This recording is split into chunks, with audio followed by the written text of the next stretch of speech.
I'm working in a place called Chuckles in Tempe, Arizona. It was a club that opened up there. It was a big room for comedy clubs at the time. It was a former country western music place. It had a balcony. It was usually packed. I'm hanging out with a young guy who wanted to be a comic. His girlfriend was one of the waitresses. I was involved with one of the waitresses, his girlfriend's friend. We were all hanging out. I'm a little older than them at the time, and I'm the headliner, and we're doing a lot of cocaine and drinking a lot. So one night we're drinking after a show, and somebody says, "You got to talk to this guy. He's on the phone. He's across the street in a hotel. He says he's going to kill himself. He'll only talk to you." So I get on the phone with him, and I'm talking to him. I said, "Look, what's up?" He said, "Well, she broke up with me because she said I'm not going to be a comedian because I'm not that funny. I'm just going to kill myself." I said, nah, you're going to be fine. You're going to be fine. Let me come over and talk to you. Well, he put the gun outside. I don't know. I was told this later. I don't remember much of this. He said, somebody said, "I couldn't believe you actually said, put the gun outside the door," because I was like smart enough to know. I walk in. He goes, I'm going anyway. Might as well shoot this guy. He's ahead of me, you know. So I said, "Put the gun outside the door. I'll come over. I'll bring some Coke. I'll bring some whiskey, and we'll work this thing out proper, you know." The only solution I had was more what I was doing. It wasn't like I had another solution.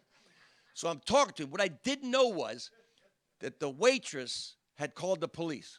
So as I'm talking to him, I hear him say, "The cops," and then bam, bam in the phone. So I drop the phone. I run across the street, the hotel across the street, and I go up there, and the police were there, and they stopped me and said, "You don't want to go in there. You don't want to go in there. Don't go in there." He killed himself. So I go back in the next couple of days. I don't remember much of people who were there at the time.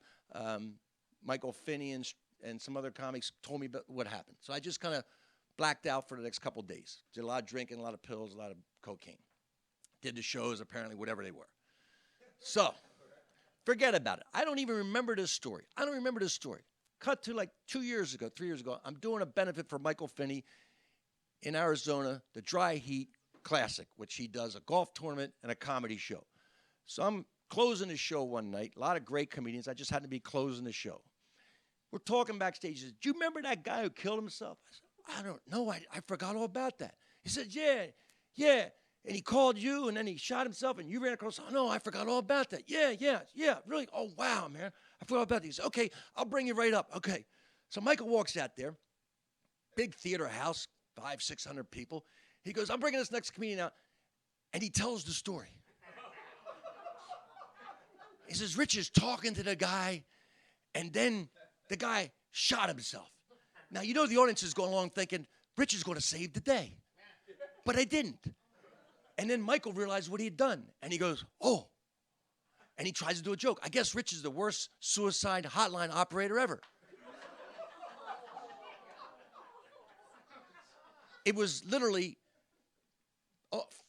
like nearly 40 years in my career before I got the worst introduction ever. It took a long time. I'd had my name mispronounced. I had people forget to say comedian, forget credits or anything, but literally to just dig a huge hole and kick me into it. I had 20 minutes, 10 minutes to get him to forget a guy blew his brains out while I was talking to him. Anyway, it's all fun.